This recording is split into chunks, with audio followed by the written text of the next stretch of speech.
Third chapter is pair of linear equations in two variables. Linear equation क्या होती है? Highest power is one. So linear equation अभी तक हमने ये पढ़ी है, a x plus b is equal is the linear equation, power of x is one, so this is linear equation in one variable. यहाँ पर चैप्टर नेम है two variables में लीनियर इक्वेशन। ये आप सब ने 9th क्लास में पढ़ा होगा। Pair of linear equation in two variable is ax plus by plus c is equal to 0, means variables are 2, x and y are the two variables, and linear equation means the degree is 1. So this is linear equation in two variable. अब chapter के name में है linear equations, means multiple equations, more than one equation. So I write this as a1x plus b1y plus c1, and second equation is a2x plus b2y plus c2 is equal to 0. So pair of linear equation in two variables. Linear equation in two variables को solve करने का दो method है linear equations को. Introductory part में मैं complete chapter का आपको इंट्रोडक्शन दे रही हूँ. लीनियर इक्वेशंस को सॉल्व करने के दो मेथड है. First method is the geometrical method.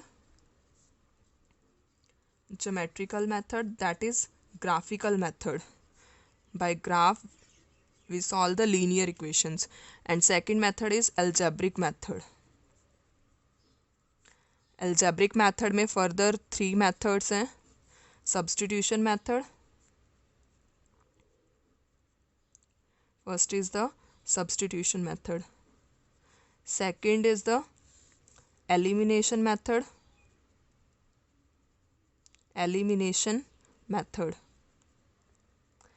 and third is the cross multiplication method.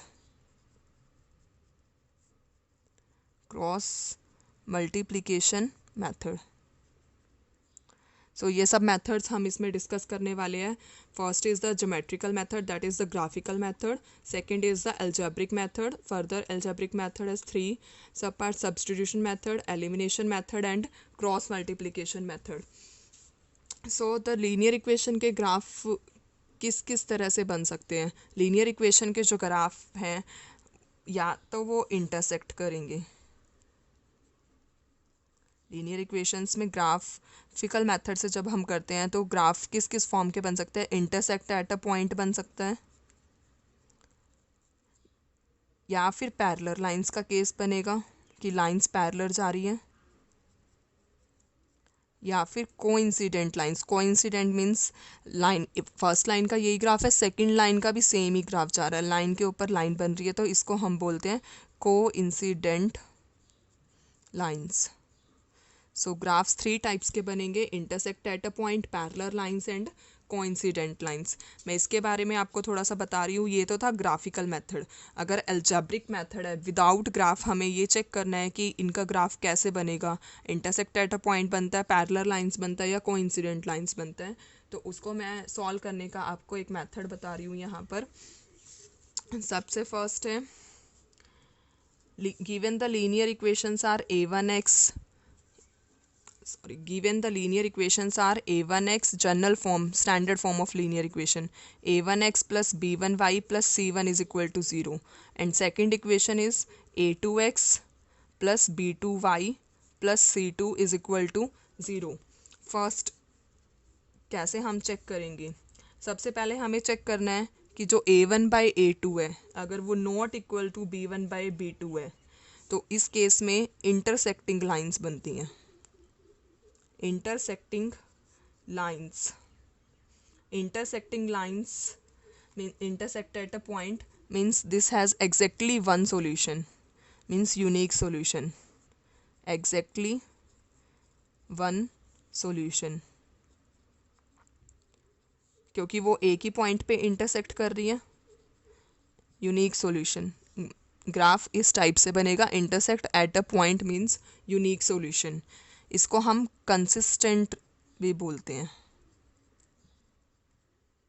Consistent. Second is the if a1 by a2 is equal to b1 by b2 is equal to c1 by c2. अगर तीनों ही equal आ रहे हैं तो इस case में lines जो बनती है कोइंसिडेंट लाइंस बनती हैं.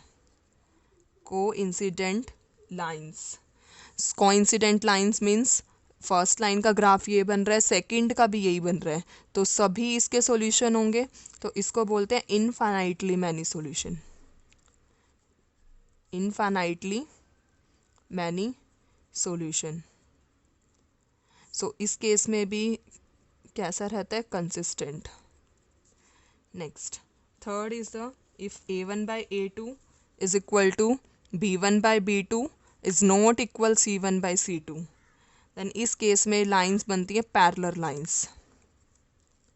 Parallel lines means no solution, हमें सॉल्यूशन मिलेंगे ही नहीं यहाँ पर, that means these are inconsistent.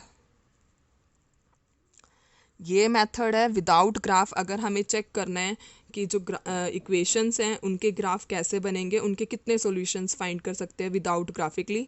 Intersecting lines है तो यूनिक सॉल्यूशन, कोइंसिडेंट लाइंस है तो infinitely many solution, and parallel lines है तो नो सॉल्यूशन।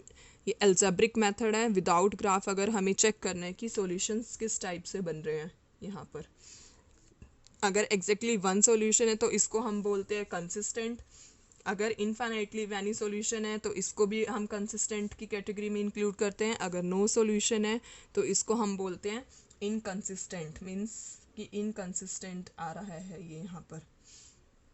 a1 की value a1 is the coefficient of x, b1 is the coefficient of y and c1 is constant term. a2 is the coefficient of x, b2 is the coefficient of y, c2 is constant term.